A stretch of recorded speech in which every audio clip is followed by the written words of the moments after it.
All right. Hello, juniors. How's it going? So this will be a really short one. I'll hope. I'm often long-winded with history, but we were close to the end. It was a lecture where the time frame there was probably too long to put into one lecture, so I cut it into two. But those two parts would be pretty short. But that's good news because we're about to go to spring break. We were right here, if I remember correctly. On this slide, kind of wrapping it up, talking about Dwight Eisenhower being president, and his sort of modified approach to containing the Soviet Union. We talked about some breakthroughs that were had with the Soviet Union at the time, the neutralization of Austria. Khrushchev comes to the United States, and there are these summits and meetings. But most hopes are dashed. A lot of people had a lot of hope. It's very interesting now looking back. We just assumed the Cold War was going to last for 45 years. There's no reason it absolutely had to. It could have ended, more peacefully, more early. And it's forgotten how in 1953, when Stalin died, and then in 53, there's a change in America. Truman is no longer president. Eisenhower comes in, and we have these two new leaders. People had all this hope. Ike and Khrushchev, seem to have some breakthrough, but then it all kind of falls apart. And those entrenched feelings of animosity towards each other sort of reemerge. So let's I think we're pretty good on this one. So we can go ahead and move to the next one. One thing I think I had neglected to mention before was we were talking about Joe McCarthy and how from about 1950 to 54, the Red Scare starts a little earlier in 48, but HUAC was the main, proponent of that Red Scare in those early couple of years. McCarthy doesn't really emerge till about February of 1950, and then he essentially, has his reign of terror until 1954, when he completely implodes live on television. TV really undid Joe McCarthy. He, handled it for a while, but um, he got emerged in this bizarre scandal where his aide, his assistant Roy Cohn, was essentially exposed for threatening people in the military to get his boyfriend out of jail. Yeah, he was a gay man at the time, and that was pretty shameful that McCarthy was associated with him. I'm not saying it's shameful, but in the 50s, people thought, oh, well, you're calling all these people out for communist, and you had this gay man being your top aide and researcher and everything. He was committing all these crimes while in while in your custody or whatever, working with him. And so this was a huge scandal. McCarthy just imploded, and sort of the fever breaks. There was a couple of Supreme Court cases that invalidated some of these stricter laws in the Security Act, the Internal Security Act. So, if you were in the Communist Party in America, you had to register with the government. They could read your mail. They could do all this stuff. The Supreme Court largely strikes all of that down in the late 50s. And so, although the late 50s, early 60s are still the height of the Cold War, and communism is, not an ideology that's respected very much in America. It's not like the late 40s, early 50s, where your life could be ruined and the government was spying on you all the time. So the fever sort of breaks a little bit there from the McCarthy era. Moving forward, going on to this one, I like this slide a lot because a lot of people don't know what they're looking at. This is a picture of a bomb shelter from an American home in the 1950s. You may not realize it, but there are quite a few homes in Los Altos and in Lakewood that have these bomb shelters. Essentially, there were these tense moments in the Cold War. There was big fear that we might get into a nuclear exchange with the Soviet Union. And so a lot of dads on their weekend went out and started digging a big hole in the backyard, lined it with cement, had, water pumped in, they had air filtration, and then stocked it with all kinds of food, water, things like that. Because the idea was you could survive the bomb blast in a nuclear war, but then the radioactive fallout would last decades. So you'd have to live underground for 20, 30 years. I'll ask you guys, is that a world where you want to survive in, where you had to live in one little room like this with your family? I mean, they wired it for, electricity and plumbing, but is that gonna work after a nuclear blast? Probably not. So you have to, use a toilet that's probably not able to be pumped out, and you can't go outside. It's like I'd rather just, cash in my chips. Sorry to be morbid about this, but this is a real thing that many Americans went through and feared at the time. Most Americans kind of just had the rationalization we do with a lot of dangers. We just say, well, there's very little you can do about it. And even if you did, quote, survive a nuclear blast, how long could you really live in that hole? So you just put it out of your mind and you don't think about this incredibly horrible, terrifying, very real thing that might happen. And that's really a great metaphor for the Eisenhower administration. And during the Truman era, Americans were impatient. Excuse me. They thought, let's get this Cold War thing over with. Let's open up a nuclear war with China and the Russians and just get it over with. We're more powerful than them and we're righteous. Well, Truman really struggled to get people to be patient. We can't risk such an escalation. Let's just outspend the Soviets over several decades. Let's build our bomb shelter. No one wanted to hear it from Harry Truman. And then beloved Eisenhower became president, the man that defeated Hitler and the Nazis. And people said, you know what, he's more of a kindly grandfather. Truman was a bit prickly. Truman, like I said, was unpolished. He didn't have a college degree. He cursed a lot openly and, not terribly, but he would say words like hell and damn, things that no president had said in public before. Um, and People just didn't really respect him as much, to be honest. And now we look back and say Truman was a really good president. So was Eisenhower. But people just automatically loved Eisenhower. And he got people to listen that this was going to take a long time and that we would have to just be patient and we'd have to sit and wait it out. Now, you have now a transfer of power in 1960 that's rather interesting and I dare say bizarre. We were going from our oldest president now to our youngest president ever. Old is a relative thing. I think Eisenhower was in his early 60s when he was, first elected. He was close to 70 when he left office. Doesn't seem that old to us now, right? Like in this last race when the Democrats had like 25 people running, Elizabeth Warren was the young one and she's 70, right? Biden 78, Bernie 77. Um, it's people live longer now and so we have different attitudes. When Donald Trump was elected, he was the oldest president ever, right? He was elected at 70, left office at 74. We thought, wow, that's old, and then we replaced him with someone who was even older. But at the time, Eisenhower was the oldest president we ever had and a military leader, and he steps down. He decides not to run for that. Well, he couldn't run for that third term because now we have the 22nd Amendment. And the Republican Party nominates vice presidential candidate Richard Nixon, who was very young at the time. Richard Nixon was only 48 years old running for president, and he was running against someone who was even younger, John F. Kennedy, who was 47. It's an interesting race. A lot of people probably don't imagine this or understand it. Kennedy wasn't really well known in America at the time. He was not yet John F. Kennedy. His father was an ambassador to Great Britain, very wealthy Irish Catholic family. He had this kind of bizarre Nantucket, Cape Cod accent that almost no one has in America. He sounded almost half British. He sounded rather bizarre when he spoke. And he's running against a very well-known Richard Nixon. Nixon had been vice president for 8 years. He had been on TV in the HUAC hearings. JFK had very few accolades. What did he have? He was very handsome, which is important for running for president in the television era. I remember a college professor saying if Lincoln, had been president at a time where there was television, we never would have elected him because he was not a very attractive man. And we have accounts at the time. We don't, just have the photographic evidence. We have people calling him all kinds of names. The ape is, what a lot of people called him. George McClellan is head general for a couple of years. Lincoln himself said that he found himself to be the least attractive man he ever met, and readily admitted it. So TV is going to change a lot of things.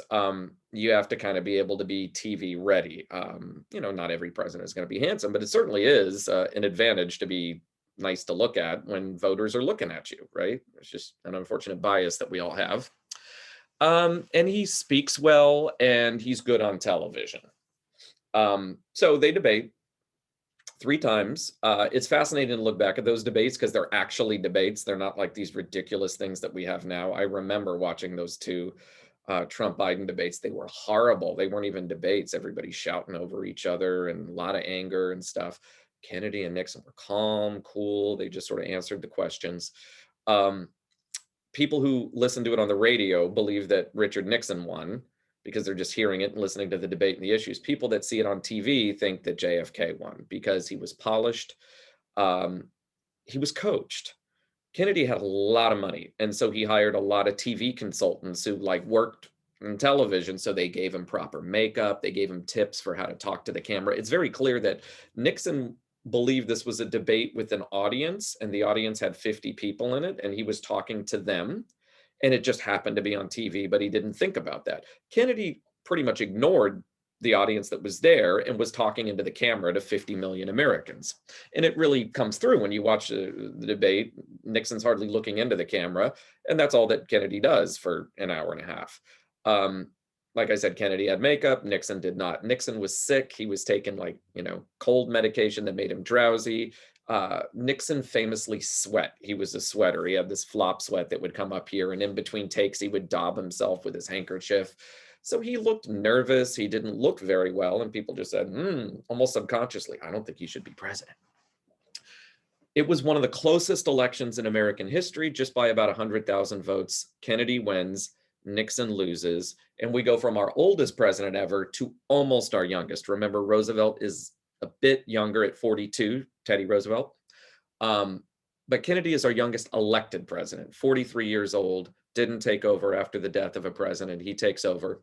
And it's a fascinating transition because Ike gives a farewell address that we still remember. And Kennedy gives an inaugural address that we still remember. Their tones are polar opposite, and they're polar opposite of what you would think. This is a really weird time where the parties weren't all that different from one another. If you look at the platforms in 1960, they both kind of say the same thing. It's a very odd time in American history where even though there were two parties, we weren't polarized. And most Americans, when you poll them and you ask them, like, what's the platform and ideology of both parties, most people couldn't tell you because they were so similar to one another. And there was a lot of conservative Democrats and there were a lot of liberal Republicans. It's not like today where 99% of Americans, if you ask them any issue, they can tell you what the parties think because the parties are so polarized today and they have clear differences on a lot of stuff. In any case, Eisenhower leaves and he gives us a wonderful and farewell address. Again, farewell addresses we don't really remember. We remember Washington's because he warned us to stay out of entangling alliances and he warned us to not form political parties. And we remember Eisenhower's, and that's about it. So what did Ike tell us to think about and to remember? Ike leaves office on January 20th, 1961. He records his address, it's released, and it doesn't get much press at the time, but since then it's been held up, particularly by liberals, as a warning sign. So what did he say? He warned us about ourselves. He warned us about this phenomenon called the military-industrial complex. In his original version of the speech, it was the military-industrial congressional complex. Congress has dropped out. It's just military-industrial. So what does this mean?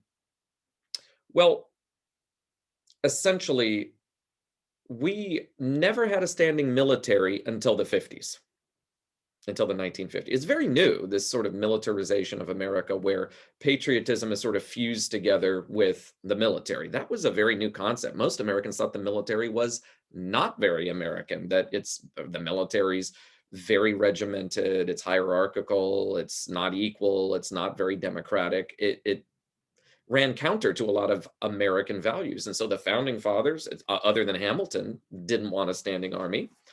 And every time we fought a war, we were woefully unprepared. We had to kind of improvise and mobilize at the moment. And the first year or so of each war is very disastrous. Ike basically said, look, we are now carrying the torch of liberty and freedom and democracy for the world. We have to stand up to the Soviets. We got to win this Cold War. We can't afford to be caught unawares and have to mobilize for 2 years because this is the nuclear age where you could lose a war in 3 seconds right at the outset. We need to be ever vigilant and ready. So we need to spend a lot of money. Remember that when we fought World War II, we didn't really have quote unquote defense contractors. We took civilian contractors and ordered them to make military hardware, right? We went to Ford and GM and said, make tanks. We don't know how to make tanks. Okay, we'll show you how to. And they kind of fumbled through the process and then started making it. After World War II, and especially after Korea, the US decides we have to have military bases everywhere. We have to have a huge military budget. We have to spend a lot of money on, R&D and developing. So we're going to have just permanent military contractors. Like there are dozens of companies in America. That's all they do is they just make weapons. Some of them like Boeing make both. Boeing has, civilian aircraft they make, but they also make military hardware. Others just make the military hardware. I believe Lockheed Martin only makes weapons. That's all they do. They make our stealth planes, they make missiles, they do stuff like that. Honeywell makes a lot of explosives, but they also make a lot of heating systems for homes. And on and on and on. There's all kinds of military. I live in Cyprus, and that's about all that our infrastructure is here and our industry is here. It's pretty much a bunch of defense contractors. Now, there's nothing wrong with defense contractors, but understand they have a very different mindset than the government does. The government wants to win a war that we might have in the future, wants to be prepared, and they want to have hardware. Defense contractors want to make money. And in all honesty, the bottom line, they probably don't care too much if we need a new weapon system program, right? I think the F-35 has been the latest fiasco in this. The F-35 airplane has all kinds of problems, doesn't perform very well, is not a very good plane, and we've spent between $1 and $2 trillion developing this plane. Do we scrap the project? No, let's throw more money into it because the defense contractors donate huge sums of money, millions of dollars to both parties, Democrat and Republican, and it's about the only bipartisan issue in America at the time, meaning nobody will stand up now and say the military budget is too bloated, we need to slash it in half because, what are we protecting ourselves from? The Canadians? I mean, that's crazy, right? No one will say that. We just throw more money towards the military, and I'm not even criticizing it. There's lots of arguments for why we may need to have a good military. Most of us would argue, though, that we're spending money on the wrong things. We're spending money on conventional stuff, which we haven't fought a conventional war in years. I mean, tanks, planes, things like that. We're not going to be in some big ground war with the Russians or the Chinese. We're now in the cyber shadows, right? We need to be able to hack them. They need to, they want to try to hack us. We need to defend ourselves. We need to spend a lot of money on that. But one has to ask the question, why do we keep throwing money at the F-35? Why do we keep buying Abrams tanks every year? We have the last, Pentagon audit said that we have probably 5 times the number of tanks that we actually would need. So why do we keep doing it? Because the companies that make those products give money to both political parties. Both political parties want to keep jobs in their district, right? Like if you live in, Huntington Beach or represent Huntington Beach or Seal Beach, and Boeing is a major employer in your district and campaign contributor, the last thing you want to do is make them angry with you because they'll ruin you. They'll give money to your opponent. And so this is the dynamic of how the system works. And by the way, this is not a conspiracy theory stuff. It works the same for everything, right? Every interest group, the AMA, the NRA, the ACLU, they all do this, right? Any company wants to protect its bottom line. So they give money to political parties that then give them contracts. And that's the way it works. Ike warned us about this. He said, this is bad for lots of reasons. Number one is very wasteful. Eisenhower was a military man. He was a general. He spent his life in the army. And he was telling the Defense Department, why do we have all these wasteful programs? Why are we spending money on this? And they were telling him, well, we got to protect America. And he's like, I'm the president. I'm the general. I understand this better than anyone. This is just waste. It's just throwing money at a bunch of, wealthy corporations. It's a jobs program for the middle class, basically, is what it is, right? Why do we keep doing it? And he kept being told by Congress people that didn't know any better, we have to have this program. Yeah, because it brings money to your district and helps you get reelected, but it's not useful for the actual defense of America. Like, a lot of our defense is, but some of it's kind of bloated. So Eisenhower gave this amazing speech where he said, every dollar we spend on defense is a dollar that's robbed from a child who is, needing an education or who goes hungry or people that don't have housing. Like we need to spend money wisely and probably cut some money out of the defense budget that's not useful and spend it on other things. Liberals, of course, today hold this up as a warning sign that the military has now crowded out so much of our budget, and it almost can't even be questioned, like I said.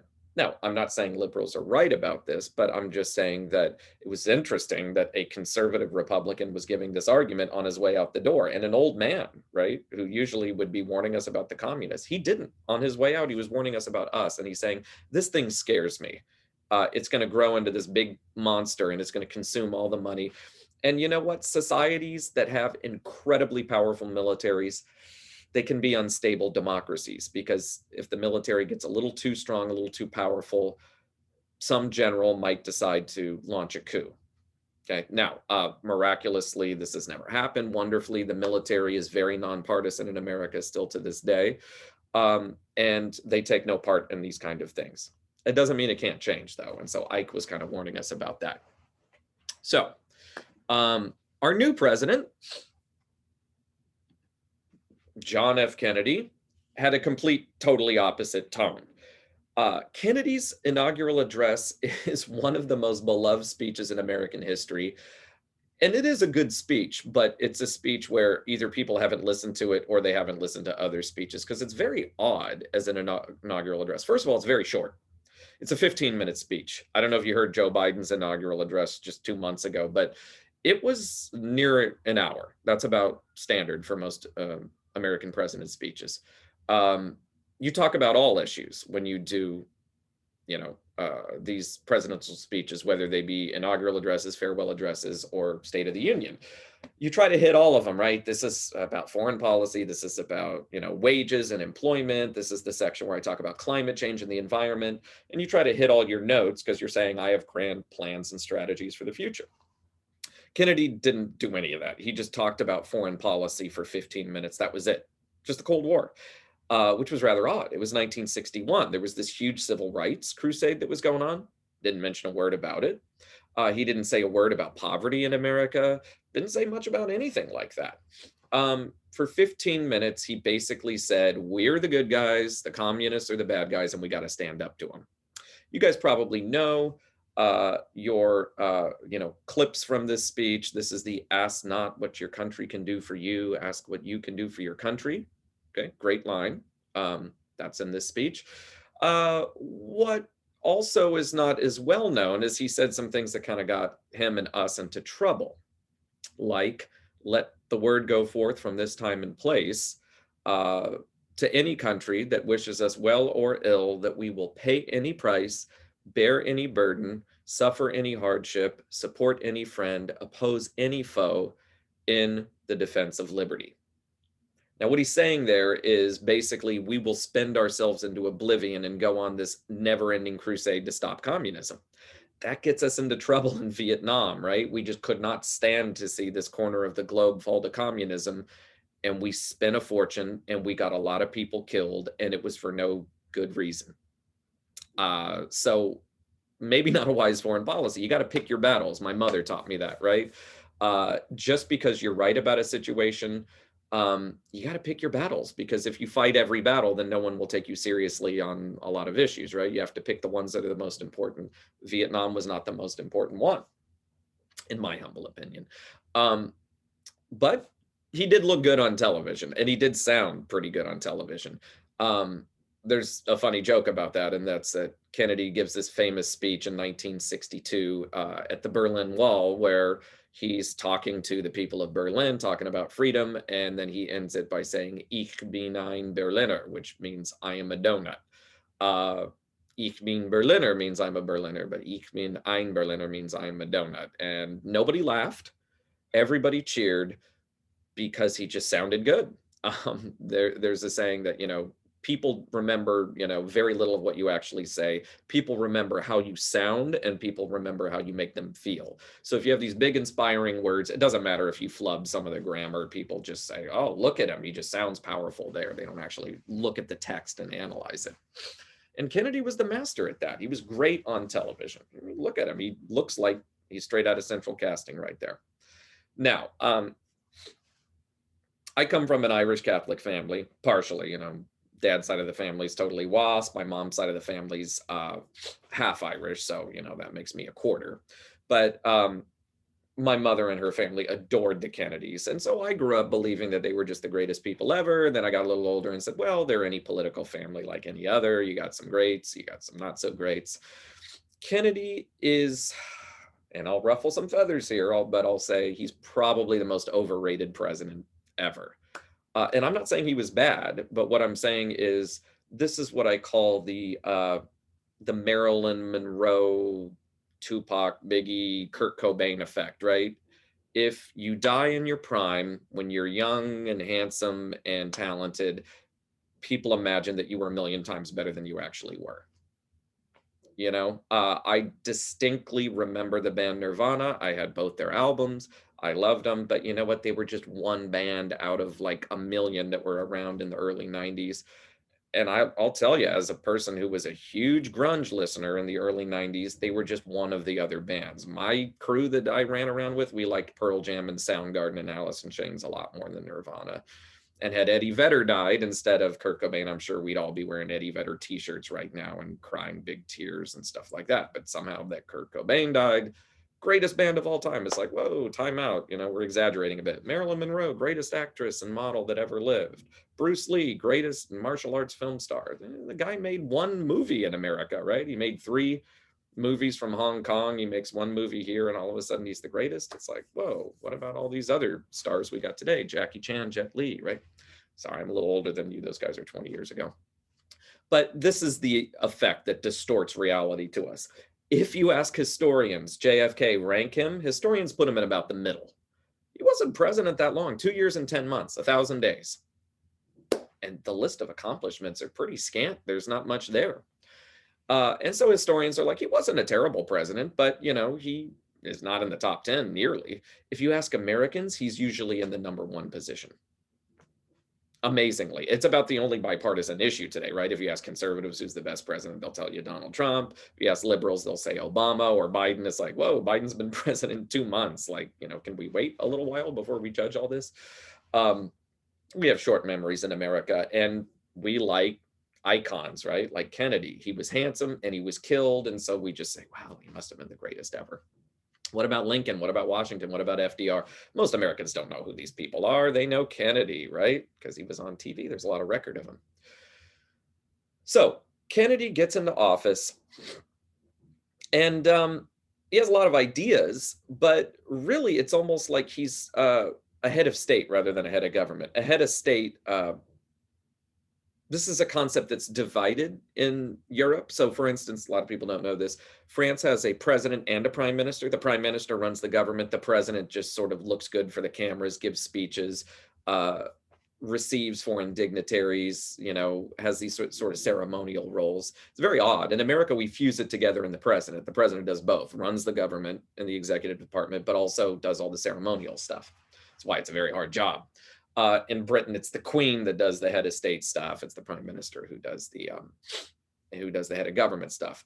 Kennedy, great head of state. He looked great. Him and Jackie would, go to these presidential balls and they would dance and they'd be so elegant. Everybody said, oh my God, his presidency is often called Camelot. It's this sort of mythological period in England before the Anglo-Saxon tribes came in and dominated the Celts. It's mythological. It didn't happen, but King Arthur and the Knights of the Round Table in Camelot represents this magical time in England's history.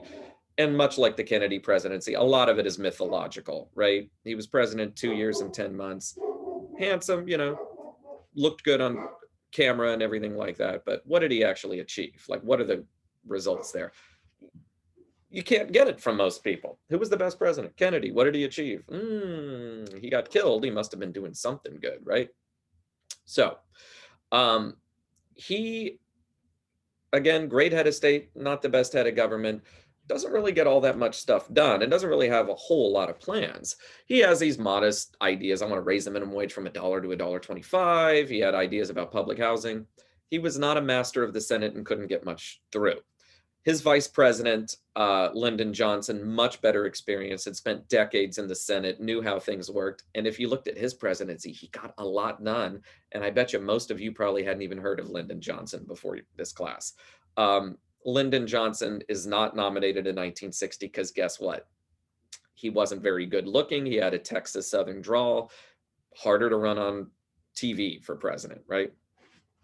So Kennedy does have a few breakthroughs, though. Number one, I would argue the NASA Apollo missions. He announced in 1961, by the end of this decade, we're going to put a man on the moon. It was a pretty bold statement in 1961. We were nowhere near being able to achieve anything like that, but he set out a bold goal, and we made it. On July 20th, 1969, Richard Nixon was president, and by then, we landed 3 men on the moon. It was extraordinary, probably the greatest achievement humans ever did, right? And we compare it to everything now, right? We can put a man on the moon, but we can't fix homelessness, right? Or whatever the problem is that we're looking at. So we put a lot of money into the NASA program, which was great. He did cut taxes. A Democrat, very interesting, right? He's kind of a conservative Democrat. There was a 90% upper tax rate for the rich under Eisenhower. That's cut down to 70%, still extraordinarily high, but it did kind of stimulate the economy a bit. So 60s were great economic times. Kennedy expanded covert operations, and so he put more money into the CIA to run the Green Beret program in Laos and in Vietnam to try to prop up the anti-communist regimes there. A lot of assassinations of leaders in other countries and attempted assassinations. Let's see.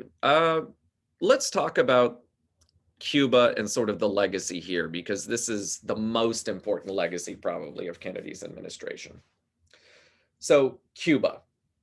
Now you guys probably remember, I hope, that Cuba had been a Spanish colony for 350 years, and then the US kicked Spain out rather easily in the Spanish-American War in 1898. Cuba is sort of a half colony of the US. They do have their own president and their own, parliament that makes their own laws, but there's US military bases there because of, the Platt Amendment. We can kind of, tell them what to do.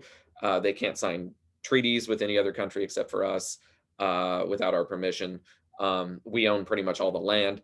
By 1959, Cuba had evolved to become essentially, best way to put it is it was sort of like Las Vegas, but with better weather, right? It was a paradise where middle class and wealthy people on the East Coast would go on vacation, right?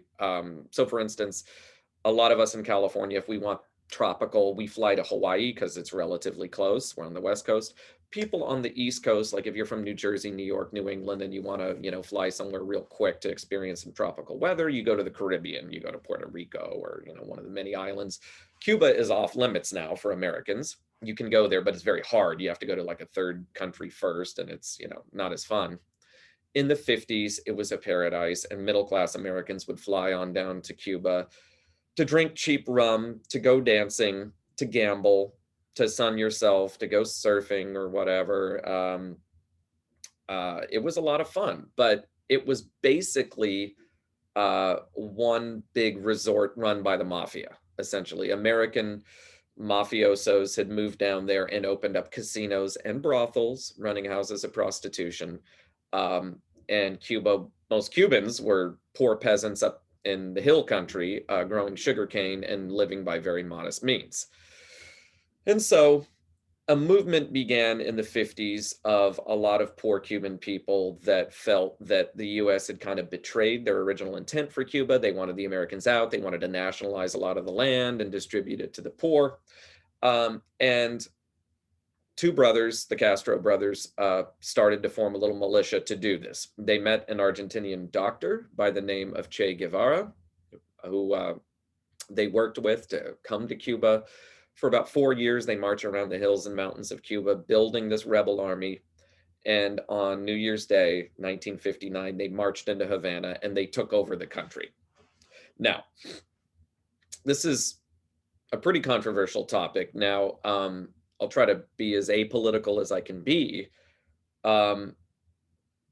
The Castro regime that will come to power will be probably even worse than the regime that preceded it. But that wasn't fated to be the situation. A lot of people don't know this. Castro was not a communist when he marched into Havana. He didn't like the communists. He met with them numerous times during the revolution, the Communist Party of Cuba. And a lot of them were like sort of college intellectual types. And he just felt, well, you guys sit in the library and you read and you give lectures, but you don't actually get out to the poor people in the hills and talk to them. Um,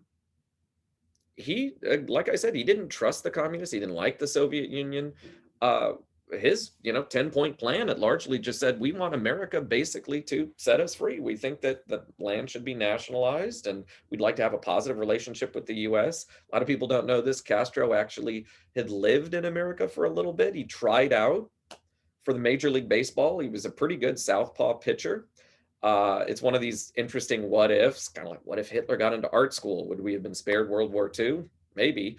And what if Castro had actually played, baseball for the New York Yankees?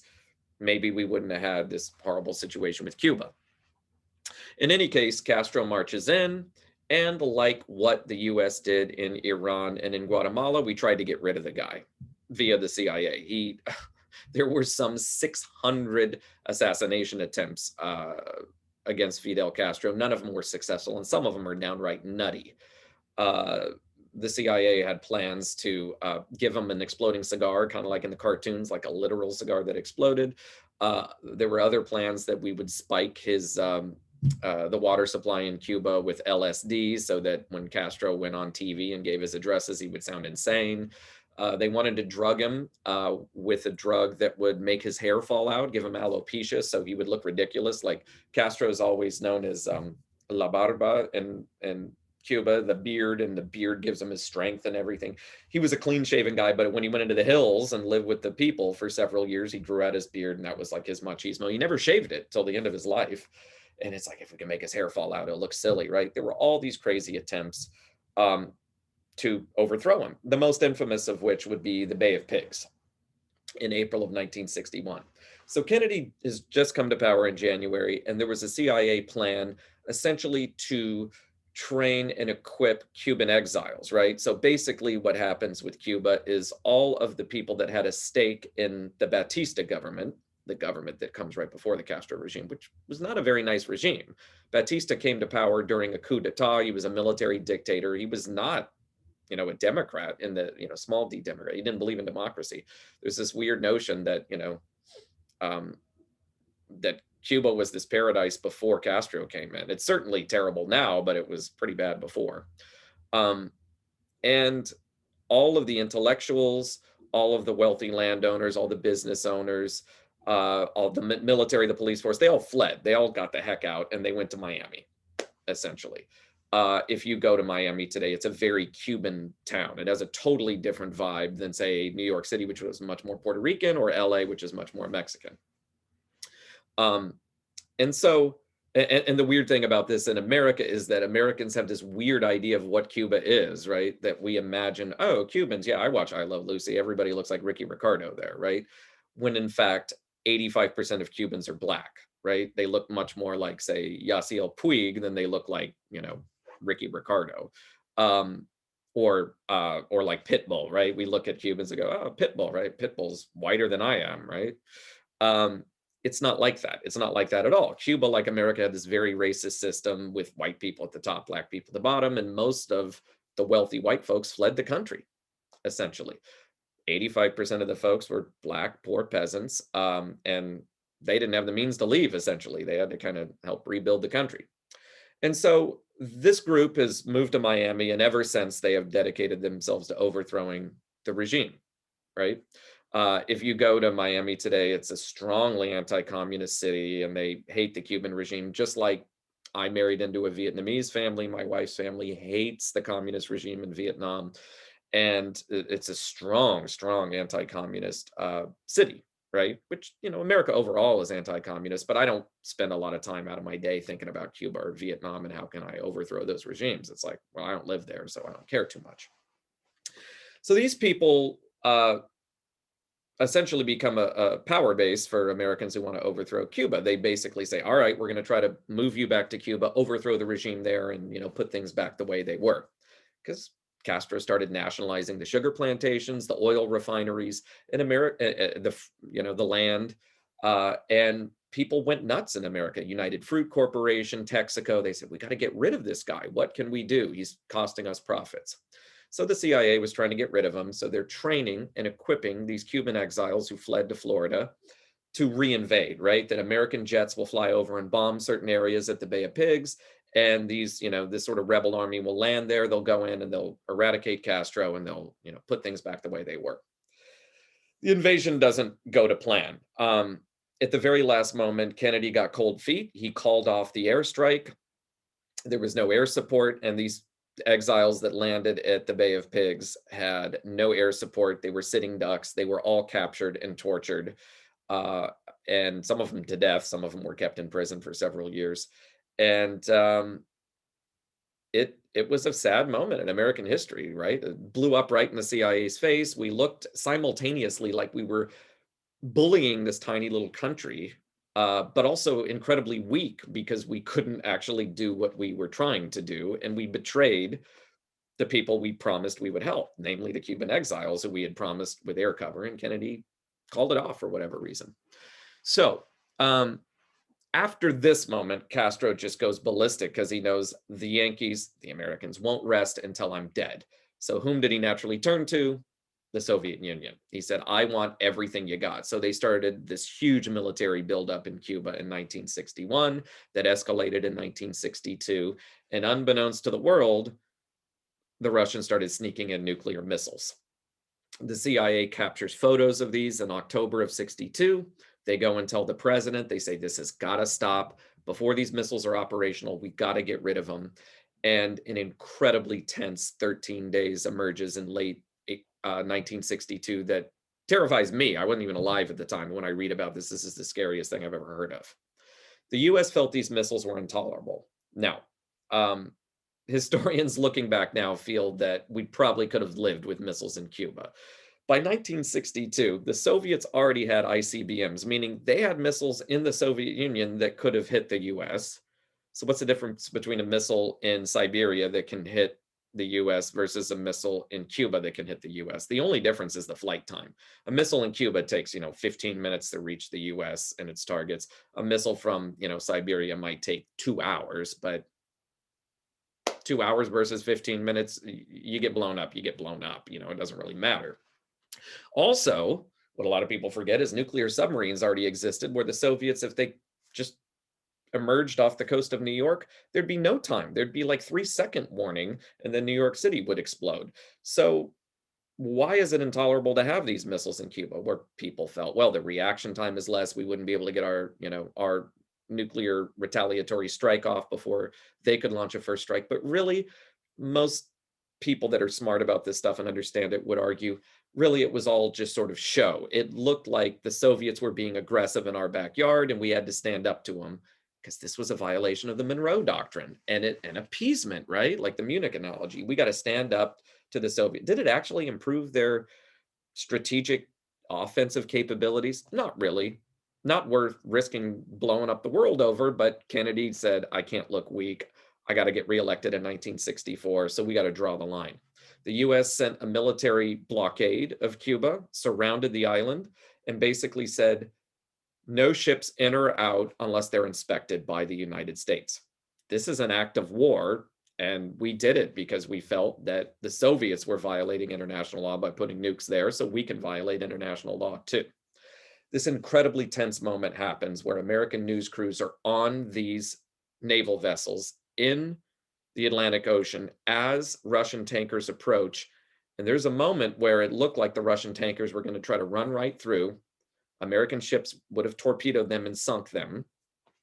And how bad would it have looked if the US had sank a tanker full of baby food or, medical supplies? And they were ordered to do it if they broke the quarantine line. Luckily, they did not. The Russians at the last minute turned around, went back home. The blockade seems to work, but they don't get the missiles out that are already there. Those are being fueled and they're being prepped. Some advisors wanted Kennedy to just bomb the island and then invade and remove the missiles. Others said, we just allow it. Kennedy said, all right, I'm going to essentially announce that I'm going to invade on a certain date. And if they don't remove the missiles, then I'm going to bomb and go in and get rid of all the missiles. What's really frightening is as this deadline approached, and we were just hours from the deadline, we announced it to the world on such and such date, I believe it was October 30th, we were going to go in and get rid of the missiles if the Russians didn't take them out. And just a few hours from the deadline, finally a negotiated settlement is struck. Now, what's really frightening is we were operating under the assumption that the missiles weren't operational yet. They actually were on a separate part of Cuba that we had not even photographed. They had missiles ready to go. Had that deadline expired, had we invaded, we know that the Russian army there in charge of the missiles had orders that they would have launched in the face of that invasion. They would have obliterated America. We would have retaliated and obliterated Russia. And probably the rest of the world would have died of radiation poisoning and all the rest of it. And I wouldn't be recording this video and talking to you right now. It still gives me chills to kind of see that we were just a few hours away from blowing up the world because we didn't have good intelligence about Cuba. And so at the last moment, a deal is struck. Both sides blinked from the stare down and said, let's step back from the brink of war. The deal is struck that basically says the Russians would have to remove these missiles from Cuba and promise never to install nuclear missiles anywhere in the Western Hemisphere again.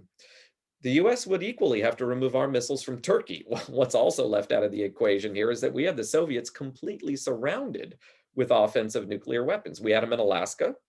We had them in Western Europe, in Germany.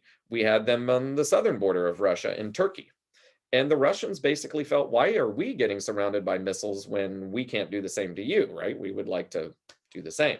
Now, I'm not advocating on behalf of the Soviet Union, but these facts are not often discussed when you discuss the Cuban Missile Crisis, and it gives us a different perspective.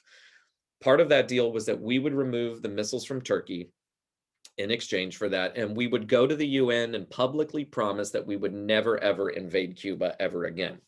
Because that's honestly what the Russians wanted. In a weird way, we almost guaranteed that the Russians would put missiles into Cuba by trying to get rid of Castro so many times. It was clear to the world during the Bay of Pigs that we would not stop until Castro was dead or overthrown. He was worried about that. The Russians were worried about that. So they put the nukes in as a deterrent. They were going to announce to the world, now we got nukes here, so you better back off. The problem was we discovered it before they had made the announcement, and that created the huge crisis. So in retrospect, one has to look back because so many people, when they want to defend Kennedy, they say, look at the Cuban Missile Crisis. He saved the world. And, my retort to that is, well, he very nearly blew up the world. Part of the crisis is the fact that he took such a hard line. But in the end of the day, things turned out okay. The Russians were terrified by the event, and maybe it, created in their mind, the idea that we were just crazy enough to stand up to him. So maybe it was a good result, but it was incredibly tense and it could have ended horribly. And then we have the assassination. Now, I have a very unpopular view in America, and that is that Kennedy was killed by Lee Harvey Oswald from the Texas School Book Depository on his own as a lone wolf. I know that, it's really crazy. When I was a kid in the 90s, that was an extreme minority opinion. It was only about 10% of Americans believed the government's actual story about it. Almost 90% of Americans believe the conspiracy theories, right? He was killed, and then, fill in the blank. Everybody has a different theory. It was the mafia, it was the Cubans, it was the Russians, it was, my favorite is the aliens killed him, right? Or whatever, or why they killed him. Every year there's a different theory. He discovered the alien at Roswell, or he knew UFOs were real, or he was trying to get rid of the Federal Reserve or the CIA. The theories are all kind of nonsense. And I apologize to any of you or any of your family members who might be conspiracy theorists. Most people who are not trained historians and don't quite understand legal theory, cause and effect, or these kind of things. If you actually ask people who investigate crimes, basically you're trying to come up with a theory about how reality actually worked using the evidence you have. The two, professions that are very good at that is the historian and law enforcement. And both of those entities are shouting at the top of their lungs, it was Lee Harvey Oswald. We have thousands of pieces of evidence that point to him and almost nothing that really points to anything else. But the conspiracy theories are fascinating because they illuminate so much about ourselves. We are the conspiracy theory country. We're very mistrustful of authority. We're a country born out of revolution, fearful of secret conspiracies in royal circles, the royal family, the Masons, etc., the Bank of England. All of this was believed during the revolution to be secretly trying to kill liberty in America. And so we kind of have this germ in America, this sort of conspiracy theory germ, where we believe there's secret cabals and organizations everywhere. Um, it doesn't mean it's true, but it just means that culturally that's kind of what we believe. And whatever conspiracy theory you have, it kind of fits your preconceived notions about who really holds the power in America. Is it bankers? Is it, a secret communist conspiracy? Whatever it is. No, it just was a lone nut. I think at the time in 1963, the conspiracy theories emerged for a number of reasons. Number one, there's a disconnect between the crime and the criminal here, right? Is that most people will accept a big, huge crime if it seems like the criminal is worthy of it, right? The Holocaust and the Nazis seem to match. It's the worst crime in human history paired up with the worst criminal regime in human history. That makes sense to us. Kennedy, this powerful, handsome, incredibly, influential person killed by a 24-year-old loser who never went to college and I believe was a high school dropout. Like, it didn't seem that this could happen. This scrawny little kid murdered a president. Well, we know now that this is America. Guns are readily available, and with a high-powered rifle, you can take a person's life, even a very powerful person, pretty easily. And this happens now. This was just prior to when mass shootings the first major mass shooting in America would be 1966 at the University of Texas. Charles Whitman climbed into a huge observation tower for hours and just started shooting at people walking through the quad, killed, dozens of people. And America kind of got introduced to this new phenomenon that is now reemerging in America after the lockdowns kind of ended. Finally, the mass shootings have reemerged in America, which is very unfortunate. Um, we have all the evidence that Oswald did this. I mean, people who look at the conspiracy theories, they usually say, well, this doesn't make sense, this doesn't make sense, but they don't often lay out all the evidence and tell the whole story. It seems very apparent, and I don't even have time here to get into all of it. But I would encourage you read the actual government investigation, the Warren Commission report, 890 pages. They lay out all the evidence. It seems that the guy did it, to me, in my humble opinion. At any rate, it's a very tragic story. If you ask baby boomers, my parents' generation, they can tell you right where they were when Kennedy was killed. It was the last time that a president was assassinated in America. We've had 4 presidents assassinated: Lincoln, Garfield, McKinley, and then Kennedy. Now, between McKinley and Kennedy, there was 62 years. Hardly anyone remembered when a president was assassinated. They almost forgot a president could be assassinated. And America grew from being a decent world power into an incredible world power. And so it just seemed like you can't kill a president. They're more powerful than kings. We know now that presidents are mortal. Reagan got shot. He very, very nearly died. They're human just like anybody else. But this shattered our innocence. This is really when the 60s begin, when our sort of mythology about the 50s and America being perfect and peaceful and everything's great. After the assassination of Kennedy, we kind of enter a new decade, right? From 63 basically to 74, where there's going to be a lot of turmoil and tumult and craziness in American history. And we'll look at that after spring break when we get into the civil rights movement and then the 60s in Vietnam. So hopefully you guys enjoyed that. Have a wonderful spring break and come back rested and rejuvenated, okay? All right. See you next time.